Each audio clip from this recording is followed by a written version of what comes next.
Okay, the little step is gone and we're most of the way there on this slope. Now, needless to say, but I'll say it anyway, normally when you're making a stem for a collectible, you're replicating something so that you'll have the original, a damaged original, normally, like it's been chewed through maybe or broken. You'll have that in hand so that you'll have something to compare to as used as a pattern. And basically stem making is taking a piece of rod stock and removing all of the material that doesn't look like the one in your hand.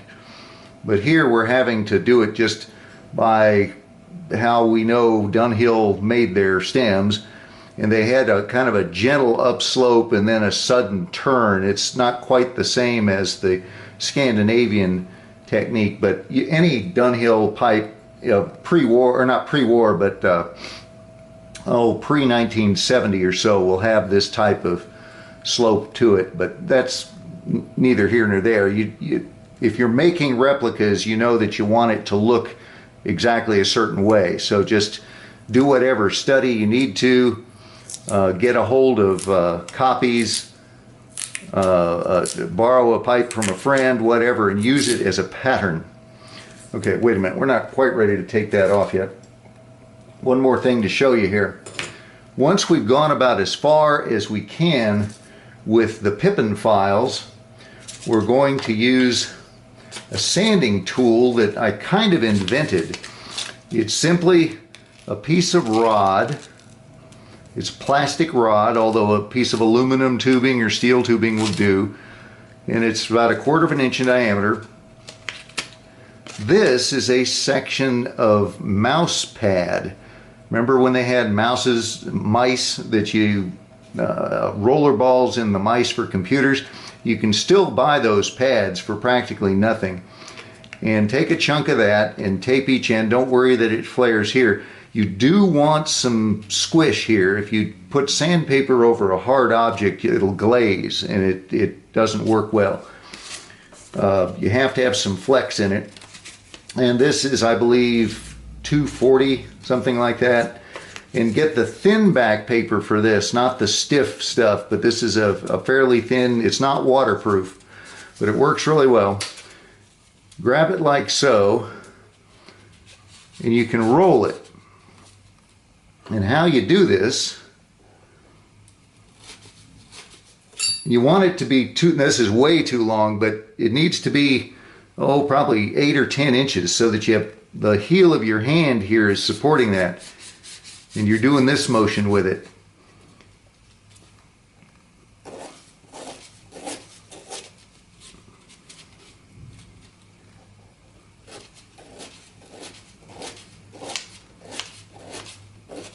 And with a bit of practice, it's not hard to use, you're going to be sanding up a storm on inside radiuses that need to be a specific shape. And if you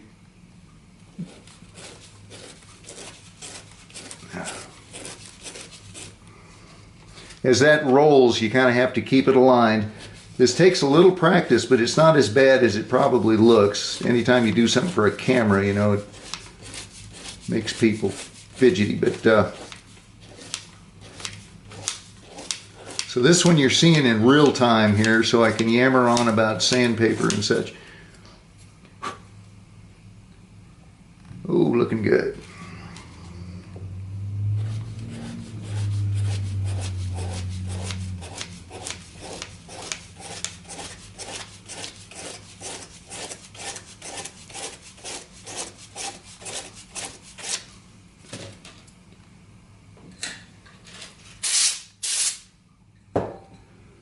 Alrighty then, we are getting there. There's not a whole lot left to do on this other than shrink the barrel part, finish the button, drill a hole, put a white dot in it. But I'd say we're about at the 2/3 mark and everything's coming along fine. Okay, then next will be the button, and I'll do that as a separate deal just to keep this particular segment from running long, but we're ready to begin. So I'll shut it off and make a separate button segment. Notice also that the slot, if you sight like so, you'll learn that you can figure out exactly where the center line of the stem is in relation to the slot. And after a while, you just do it by eye, and this is on to within a couple thousandths or so. So we are looking good. Alrighty. Okay, time to shape the button. First off, I would strongly recommend that you not attempt to put the profile or the contour of a button on a French wheel. Now, you will see videos of Danish masters and German master makers that can do it in a single pass, and trust me, they've been at it for 40 plus years and are gifted. That's hazardous business, because if you screw it up, you can't put it back. I strongly discourage anybody from trying to do that unless you're feeling lucky, as Clint Eastwood used to say. A foolproof way to do it is to take some sort of really rough, it doesn't matter if it's a piece of sandpaper or a rasp or whatever you want. This is one of these nail boards. I don't know how rough that is on the one side, but it feels about 80 grit, maybe 120 on the other, 160, something like that. Anyway, just hold looking with the pipe facing away from you. Start in with this motion. Keep a slight angle relative to the, you don't want to be parallel like this. You want to maybe 15 degrees up. And it doesn't take long. You're not going to give up much time doing it this way as opposed to a French wheel, but it's so much safer.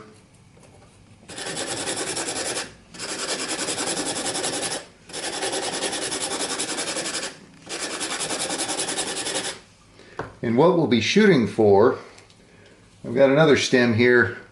It's about the same width. It's not a fishtail style, but it turns out, for reasons that are known only to the Dunhill people, even though the 6475 had a fishtail stem, it did not have the concave button that most fishtail Dunhills do, where they scoop it in there. Don't know why that is. Makes it easier if it doesn't have that. So I'm fine with it either way, but I double checked and then triple checked because I could hardly believe it, but I could not find a single specimen of a fishtail 475 that had the scoop out there. So we're just going to leave it straight across, which means we want it to look like this one in profile and in the slot width and height and all of that. So we'll get her done here.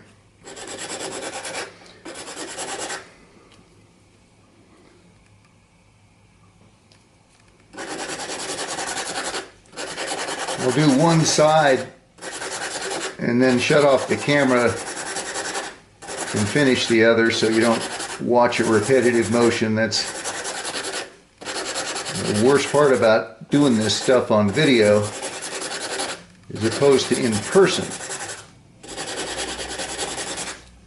Because at least you could ask questions if you were standing here.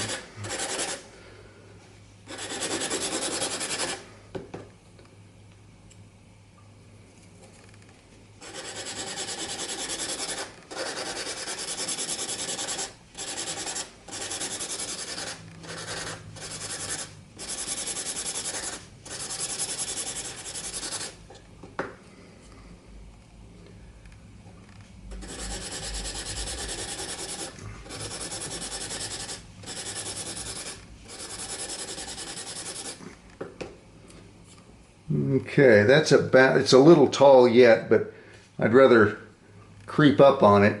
And anyway, I'm going to do the other side and restart the camera as we do some different procedures on here. Okay, the only thing I've used to get to from the previous stopping point to where I am now are these two nail boards. And just basically go down through the grits.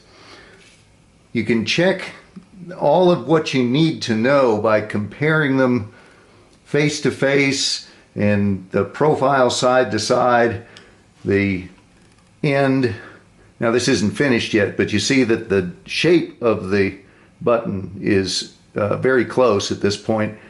We still need to round the profile from the side.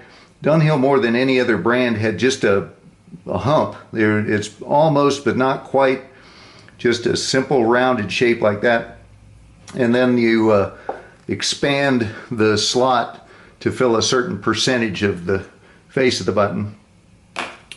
And the best way I've found to get that hump shape in profile is to take a piece of paper. If you've ever seen a security envelope like US mail, they're the ones that have the blue paper with the checkered pattern. It's designed to not be seen through, but they're actually very tough. The paper is woven tightly and it's a high grade, and it makes a great sanding mask. What do I mean by sanding mask? I'll show you. Push the paper up to the back edge of the button, wrap it around, pinch it. Then take a small file. On one edge you've ground, either you got yourself a smooth edged file to begin with, or these are small and inexpensive. You can get this kind of thing anywhere. And run this up against a sanding disc or something and make it smooth, because you don't want to cut through that. Hold it at about 30 degrees and do this number. And the paper there keeps the metal, even though there's no teeth on that edge, it'll still cut a small groove that's very difficult to remove. You're talking in thousandths of an inch here, and you don't want to have to take any more material off to correct a mistake. So protect any finished surface with either masking by paper or the tapes and stuff that we've been talking about earlier. If you don't, you will regret it sooner or later.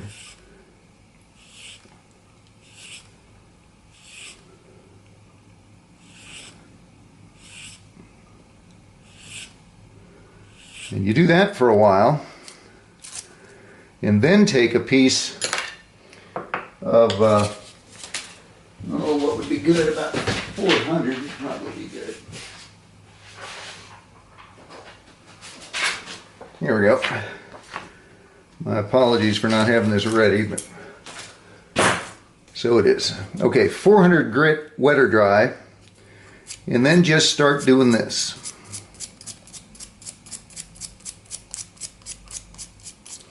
And as you hit the edge of that, you can see me kind of lifting and pulling. And the forward motion plus the lifting motion will cause that to become very Dunhill looking in a short time.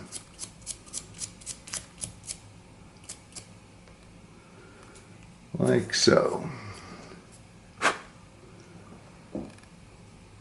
Alrighty, now I'm going to do the same thing to the other side, and then also around the front edge. There's no trick to doing that. You just use one of these, and then we'll flip the camera back on.